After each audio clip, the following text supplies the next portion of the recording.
বেগম জিয়ার যে শারীরিক অবস্থা এবং এই মুহূর্তে দেশ এবং জাতির যে সংকটময় মনস্থিতি, আপনারা দুজনই বলছিলেন যে এই মুহূর্তে তিনি অনুপ্রেরণা এবং তার থাকাটা খুব জরুরি। এবং এই মুহূর্তে তার পুত্র এবং বিএনপির ভারপ্রাপ্ত চেয়ারপারসন তারেক রহমান তিনি একটি পোস্ট দিয়েছেন, আপনি নিশ্চয়ই লক্ষ্য করেছেন।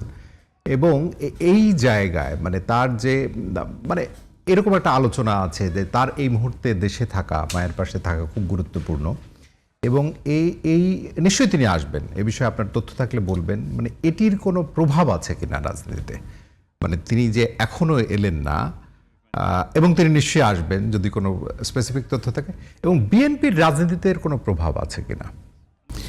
ধন্যবাদ। আমি খুব পরিষ্কার না করে বললেও আপনি হয়তো নিশ্চয়ই উত্তর। আসলে আপনি আজকের কয়েকটি খবর দেখবেন, সেখানে কিন্তু আমাদের দেশনেত্রী বেগম খালেদা জিয়ার ওনার যে শারীরিক যে সর্বশেষ অবস্থা, সেটি কিন্তু ওনার পুত্রবধূ ডক্টর জুবাইদা রহমান লন্ডন থেকে তিনি কিন্তু মেডিকেল বোর্ডের সদস্য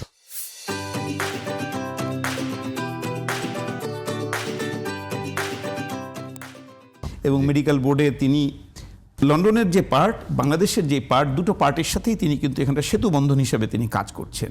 এমন খবরও আমরা দেখছি যে ম্যাডামের অবস্থা যদি একটু স্টেবল হয়, মুভ করানোর মতো, সেক্ষেত্রে ওনাকে লন্ডনে নিয়ে যাওয়ারও কিন্তু একটা বিরাট সম্ভাবনা দেখতে পাচ্ছি। তো কাজেই এখানে মানে অনেক কিছুই কিন্তু এই আশা এবং বিলম্ব হওয়া সব কিছুর সাথে কিন্তু অনেকগুলো ইস্যু জড়িত। তার সাথে কিন্তু ওনার স্বাস্থ্যের বিষয়টিও জড়িত।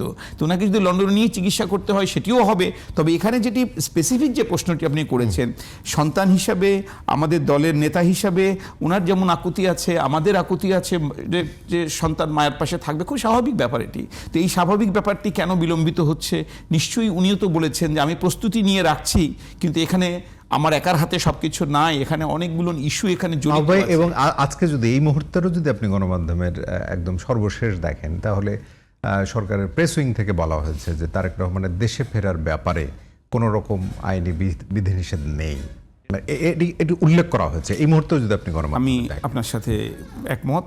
ব্যাপার হলো যে বাংলাদেশের প্রেক্ষাপটে ওনার জন্য এরকম কোনো সমস্যা নেই। এখন ওখানে ওনার দেশে ফেরার ব্যাপারে যে ওনার আরেক দেশ থেকে এখানে আসবেন, তার যদি কোনো বিষয় থাকে, তারপরে সেখানে সিকিউরিটি কোনো যদি বিষয় থাকে, কারণ এই মুহূর্তে বাংলাদেশের গণতন্ত্রটা ধ্বংস করার জন্য যে কোনো একটা বড় ধরনের একটা দুর্ঘটনা যথেষ্ট।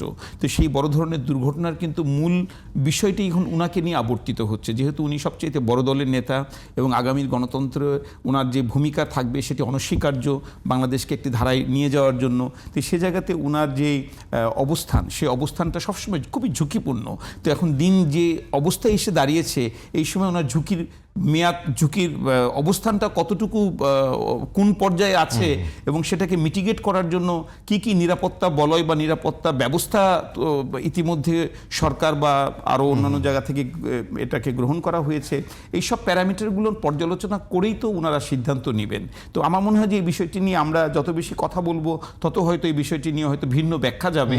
এতটুকুই বলি যে মার পাশে সন্তানের থাকা খুবই জরুরি হিসেবে যেমন আমরা ভাবছি, নিশ্চয়ই তার চেয়ে তো আরও বেশি গভীরভাবে উনি এবং ওনার পরিবার এটি ভাবছেন।